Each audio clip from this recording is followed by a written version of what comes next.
Hey, what's up, guys? It's time for the Digital Huddle today. It's going to be a great week at GC. I hope to see all of you there at church tomorrow. It's going to be a great day, and I'm just excited to be a part of it with all of you. And listen, we are in the middle of our prayer and fasting season. We're doing 21 days of prayer and fasting, so we're entering week 2, and I'm excited to see what God's about to do. I love the 21 days of prayer and fasting for a few reasons. I believe that God really shows up and shows off when you pray and fast. It's very biblical. You see it all over Scripture, and God just does amazing works when we choose to sacrifice and say no to our flesh and insert more of Him into our life. So that's the first reason I'm excited. But the second is this, is that when you do 21 days, I've always enjoyed the 21-day model, because 21 days, what it does is studies show that in 21 days you build habits. And so even though after the 21 days is finished, you may go back to eating somewhat normal or going back onto your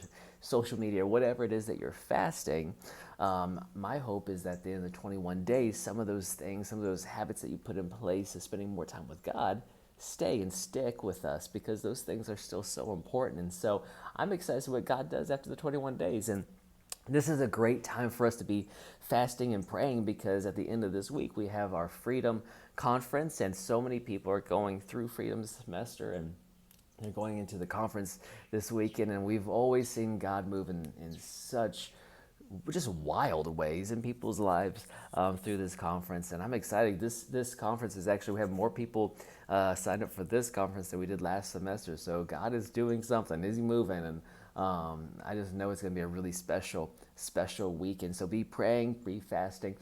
If you've never fasted before, I want to encourage you to try it. I mean, you don't have to do the whole 21 days. Try it from now until the end. And a great way to do that is to go on our website, generationchurch.com, click on the next area there, and there's another spot where you can click on that says prayer and fasting, and you do that, and there's a whole model, a whole page that I wrote about prayer and fasting, where it really shows you and breaks down the different types of fasts and where to find them biblically and what it means, and the importance of it. So make sure you go and do that. Be a part of it. And I just promise you that God's going to show up in your life in ways you did not expect. And so with that said, we've been talking about how to be the best on mission you in the middle of a busy season. And like I told you, I've gone through this with our staff, and now I'm taking you guys all through it. And so we have talked about being the best on mission me even when I am busy. And so week 1, we talked about guarding our walk with God. Week 2, we talked about embracing the mission personally. Then week 3, which was last week, was we needed to commit to healthy team relationships. And then week 4, today, we're talking about staying humble and teachable, because if you're going to be the best on mission you in a busy season, you have to stay humble and you have to stay teachable. There's a scripture I love so much. It's 1 Corinthians 15:58. I want to read it to you. It says, this says, therefore, my dear brothers and sisters, stand firm. Let nothing move you. Always give yourselves, and this is the part I want you to underline if you have a physical Bible with you, always give yourselves fully. Always give yourselves fully to the work of the Lord, because you know that your labor in the Lord is not in vain. So how do you stay humble? How do you stay teachable? Well, you give yourselves fully to the Lord. You give everything that you do fully to the Lord. And so right now I have a couple notes for you. If you want to take notes, I believe note takers are history makers. That's right. So the 2 pathways to giving yourselves fully. The first one is if you're going to give yourself fully, number 1, you have to strengthen yourself. To give yourself fully, you have to strengthen yourself. This is discipline. I love talking about spiritual disciplines and disciplining yourself, but you have to have discipline to strengthen yourself and to give yourself fully. You can't lead others well if you don't lead yourself well, right? Many of us know that. You can't lead others well if you're not going to lead yourself well. You have to put your own oxygen mask on first before you go popping it on someone else, right? So giving yourself fully starts with taking care of your foundation, right? So different areas that you can strengthen in your own life is you could spend daily time with God. That's your soul health. You need to take care of your physical health. That's the energy that you need to be a bright light and do the things that God has called you to do, right? You need proper rest. The Bible talks about taking a Sabbath and having a rhythm to your life. You need proper rest. You need strong relationships. You need family. You need friends. You need support. God didn't call you to do everything alone. You have to have proper relationships. You have to have your finances be sound. You want to have financial freedom, not stress. God didn't call you to walk in stress. He called you to be generous and have that generosity flow through you, right? So you have to create a budget and live with that budget. You need to tithe, all those things, right? We need to be financially sound. We need genuine accountability. Because we can say we have accountability, but we need genuine accountability, right? We need people that we actually tell everything to, people that actually are holding us up and saying, hey, are you doing good with that thing that we talked about? You need actual people that you can be transparent with, genuine accountability. You need to have integrity. You need to be the same person behind the scenes that you are out there in the light. We need to have integrity.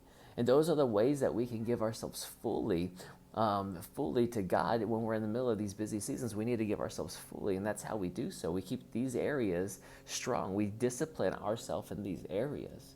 Here's the second thing. If you're going to give yourself fully, if you're going to be the best on mission you and give yourself fully, you need to sharpen your leadership. You have to sharpen your leadership. This is humility.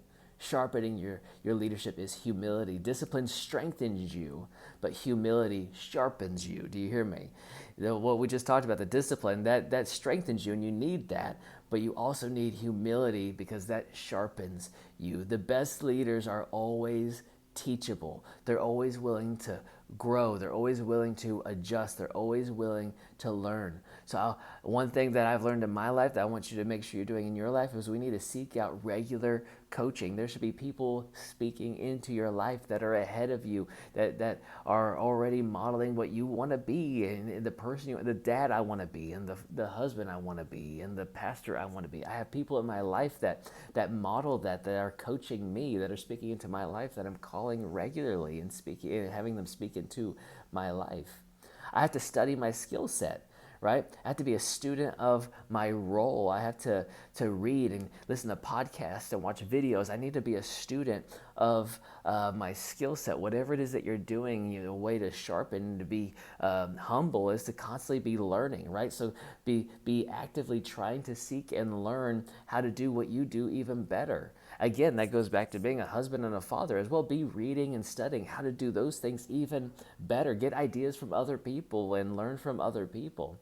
I have to develop a leadership mindset. I need to think long term. I have to think beyond myself. What legacy am I leaving?